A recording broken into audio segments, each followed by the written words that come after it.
Hello guys, welcome to my YouTube channel. कैसे हैं आप सब? कमेंट करके ज़रूर बताना। आज की वीडियो का टॉपिक है गाइस कि क्या इंपॉर्टेंट चीज़ें हैं जो आपको यूके आते ही करनी है, खास करके जो स्टूडेंट्स हैं। जो काफ़ी इंपॉर्टेंट चीज़ें हैं उनकी मैंने एक लिस्ट बनाई है। मैं आपको एक ऑर्डर में तो नहीं बता पाऊँगा, लेकिन हाँ, मैं आपको मेजरली सारी चीज़ें बता देता हूँ कि क्या इंपॉर्टेंट है, क्या इंपॉर्टेंट नहीं है। तो उसके अकॉर्डिंग आप आते ही सबसे पहले ये सारी चीज़ें कर सकते हैं।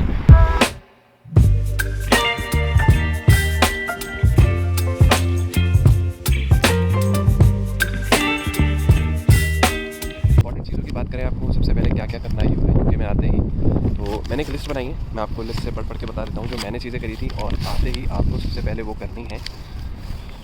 सबसे पहले आपको एक सिम कार्ड लेना है। सिम कार्ड हमें VFS के थ्रू मिलता है, लेकिन मैं रिकमेंड करूँगा कि अपने जहाँ भी आप जा रहे हैं, कौन से भी आपका एरिया है, कौन सी भी आपकी सिटी है, वहाँ पे जो सबसे अच्छी सिम है वो आप चेक कर लें। ऑनलाइन आप सर्च कर लें कि सबसे ज़्यादा अच्छे नेटवर्क किसके हैं, तो आप वही सिम लें।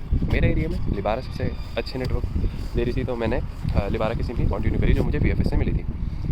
दूसरी इंपॉर्टेंट चीज़ जो आपको आते ही करनी है, उसके बिना कुछ नहीं होने वाला है, वो है आपका BRP कार्ड। BRP कार्ड आपके केस में दो जगह हो सकता है। मतलब मेरे केस में पोस्ट ऑफिस से लेना था, लेकिन और भी जितने भी स्टूडेंट होंगे उनके केस में हो सकता है कि वो यूनिवर्सिटी से हो। मेरे घर के पास ही था पोस्ट ऑफिस, तो मैंने सोचा कि मैं पोस्ट ऑफिस से कलेक्ट करूँगा। मैं फ़िलहाल रह रहा हूँ, ये छोटे छोटे रूम्स हैं, लेकिन ठीक है, अच्छा पार्क है, अच्छी धूप आ रही थी। थोड़ी देर पहले मैंने सोचा बैठ के वीडियो रिकॉर्ड करूँगा, लेकिन धूप चली गई, अब ठंडी ठंडी हवा लग रही है। खैर, टॉपिक पे से वापस आते हैं। दूसरी चीज़ BRP कलेक्ट करनी है। BRP कलेक्ट या तो पोस्ट ऑफिस से होगा या फिर यूनिवर्सिटी से होगा। वो आपके पास एक मेल आ जाएगा जब आपका वीज़ा अप्रूव होगा, तो आप वहाँ से जाके अपना BRP कलेक्ट कर सकते हैं। BRP कलेक्ट करने के बाद आपको तीसरी चीज़ जो इंपॉर्टेंट है, वो आपको अपना स्टूडेंट ID वेरिफिकेशन करवाना है। वो BRP कार्ड लेके जाके, अपना पासपोर्ट लेके जाके, अपने सारे ओरिजिनल डॉक्यूमेंट्स लेके आप यूनिवर्सिटी में रिसेप्शन पे आप पूछ लेना आपका स्टूडेंट ID वेरिफिकेशन होता है वो कहाँ होगा। तो स्टूडेंट ID वेरिफिकेशन के बाद मैंने क्या किया था, खैर छोड़ो। हाँ, तो स्टूडेंट ID वेरिफिकेशन से आपको स्टूडेंट ID कलेक्ट करना है। उसके बाद आपको, वैसे मैं बात बोल रहा हूँ, ऐसे ज़रूरी नहीं है कि आप मतलब पहले ये करें फिर ये करें। जैसे मैं ऑर्डर में बोल रहा हूँ वैसे ही ऑर्डर में करें, आप अपने ऑर्डर में कर सकते हैं। लेकिन हाँ, BRP कलेक्ट सबसे पहले करना है आपको, उसके बाद ही आप और सारी चीज़ें कर सकते हैं। जैसे स्टूडेंट ID वेरिफिकेशन भी BRP कलेक्ट करने के बाद ही होगी। तो जो फोर्थ चीज़ है जो इंपॉर्टेंट है, BRP कलेक्ट करने के बाद आपको यहाँ खुलवाना है बैंक अकाउंट। बैंक अकाउंट 2 खुलवाना मेरा पर्सनल रिकमेंडेशन है। ये जितनी भी आप घर से जितनी भी सेविंग्स लाओ, एक कोई अच्छा बैंक, जैसे मैंने खुलवा रखा है बार्कलेज में, मैंने खुलवाया था। तो घर से आप जितनी भी सेविंग्स लेके आओ, या मतलब जितना भी आप कैश लेके आओ, सब कुछ आप बार्कलेज में जाके डिपॉजिट कर दो। और एक कोई भी आप छोटा मोटा बैंक खुलवा सकते हो, जैसे मॉन्जो जो ऑनलाइन है, उसका कार्ड आपको विदिन 3 to 4 days आ जाएगा। तो उसमें आप मंथली अपने 50 पाउंड्स उस बैंक में डालो, या 60 पाउंड्स, जितना भी आपका खर्चा है उसके अकॉर्डिंग आप उस मॉन्जो वाले अकाउंट में डालो। जैसे मैं करता हूँ, मेरे पास 2 बैंक अकाउंट है। मैं जितना भी घर से कैश लेके आया था, मैंने सब बार्कलेज में डिपॉजिट कर दिया। उसके बाद मेरा जितना भी मंथली एक्सपेंस होता है वो मैं मॉन्जो में ट्रांसफ़र कर लेता हूँ। इसके फ़ायदे होते हैं, क्योंकि गाइस यूके के अंदर कोई ATM पिन वगैरह कुछ नहीं है। अगर आपके पास कार्ड है तो आप जाओगे, कार्ड टच करोगे या फिर उसमें मशीन में अपना कार्ड डालोगे, आपकी पेमेंट हो जाएगी। आपको कोई पिन नहीं डालना, कुछ नहीं डालना। इसलिए ये चीज़ बहुत इंपॉर्टेंट है कि आप 2 बैंक अकाउंट खुलवाएं। मतलब मेरा पर्सनल रिकमेंडेशन है, आप करें या ना करें ये आपकी चॉइस है। उसके बाद आपको यहाँ पे करवाना है अपना GP रजिस्टर। आपने जब वीज़ा के टाइम पे IHS चार्ज दिया होगा अराउंड 30-40,000, मेरे को याद नहीं है ऐसे, वो उस चीज़ की जो आपको, मतलब वो बेनिफिट आपको अगर लेना है तो आपको GP रजिस्टर करवाना पड़ेगा। GP आप यूनिवर्सिटी के भी थ्रू रजिस्टर करवा सकते हैं, या फिर अपना ऑनलाइन सर्च करें आपके आसपास सबसे ज़्यादा, मतलब सबसे पास कौन सा है, तो वहाँ जाके आप GP रजिस्टर करवा सकते हैं, ताकि आप अपनी मेडिकल फैसिलिटीज़ को अवेल कर सकें। और हाँ, उसके बाद गाइस आपको अप्लाई करना है NI नंबर। यूके के अंदर आपको कैश इन हैंड, अगर आपका कोई जानकार है, मैं ये रिकमेंड नहीं करता, अगर आपका कोई जानकार है तो ही आपको मिल सकती है। अदरवाइज़ आप बिल्कुल भी मत सोचना कैश इन हैंड काम करने का। बहुत सारे लोग करते हैं, मुझे पता है, बहुत सारे लोग करते हैं, लेकिन मैं रिकमेंड नहीं करूँगा। NI नंबर एक नेशनल इंश्योरेंस नंबर होता है, उसको अप्लाई करना बहुत इंपॉर्टेंट है, क्योंकि आपको NI नंबर के बिना कहीं भी जॉब नहीं मिलेगी।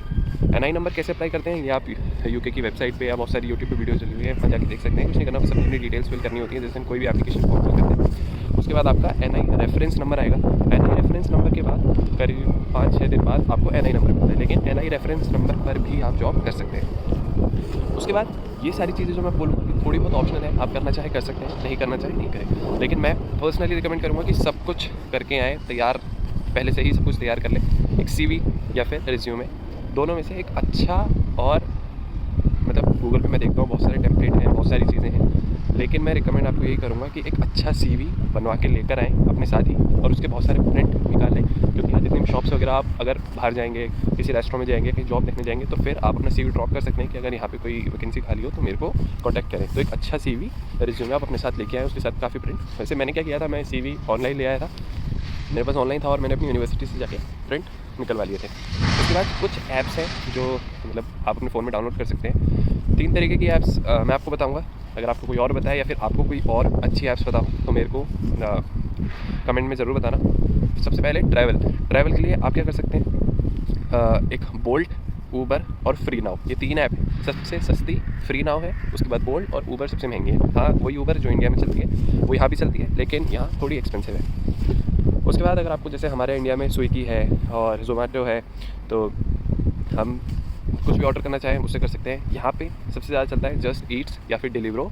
मैं पर्सनली जस्ट ईट्स को प्रेफर करता हूँ, क्योंकि अब जैसे हमारे इंडिया में भी जोमेटो और स्विगी है, साउदर्न पार्ट में स्विगी ज़्यादा चलता है, नॉर्थन पार्ट में जोमेटो ज़्यादा चलता है। तो ऐसे ही पर्सनली मेरी चॉइस है जस्ट ईट। मैं हमेशा जस्ट ईट से ही खाना वाना मंगाता हूँ अगर मुझे कुछ मंगाना होता है। और यहाँ के जो सबसे सस्ते स्टोर है, सबसे सस्ते, मतलब मैं स्टूडेंट को खासकर ये बोलूँगा कि आप मार्क्स एंड स्पेंसर का सुपर स्टोर जो है वहाँ मत जाओ, या फिर बाकी सबकी अपनी अपनी पर्सनल चॉइस है, लेकिन जो मुझे सबसे ज़्यादा पॉकेट फ्रेंडली लगते हैं वो है LD और एस्डा।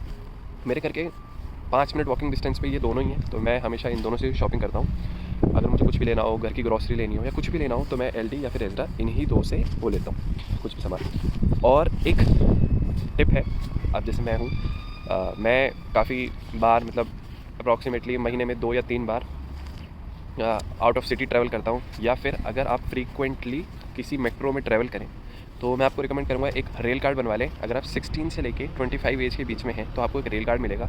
वो अप्रॉक्सीमेटली 1 साल का 30 पाउंड्स का मिलेगा, लेकिन कितनी भी बार आप उसे बुक करें आपको हर बार 30% ऑफ मिलेगा आपके टिकट प्राइस पे। तो जैसे हमारे मेट्रो में हम जैसे कहीं से भी, अगर दिल्ली मेट्रो की बात करें, जैसे मैं दिल्ली में रहता हूँ, अगर मैं कहीं भी जाऊँ तो जैसे अराउंड हमें मेट्रो कार्ड पे हमेशा 10% ऑफ मिलता है। ऐसे ही यहाँ पे रेल कार्ड पे आपको हर बार टिकट बुकिंग करने पे 30% का डिस्काउंट मिलेगा। धूप आ गई, बहुत अच्छा लग रहा है गाइस। तो यही सारी चीज़ें थी जो आपको आते करनी है। ये सारी चीज़ें मैं एक ऑर्डर में कैप्शन में डाल दूँगा, वीडियो के कैप्शन में आप देख लेना पड़ के। और गाइस ऐसी और वीडियोस देखने के लिए मेरे चैनल को सब्सक्राइब करें, लाइक करें, शेयर करें। Thank you, bye bye.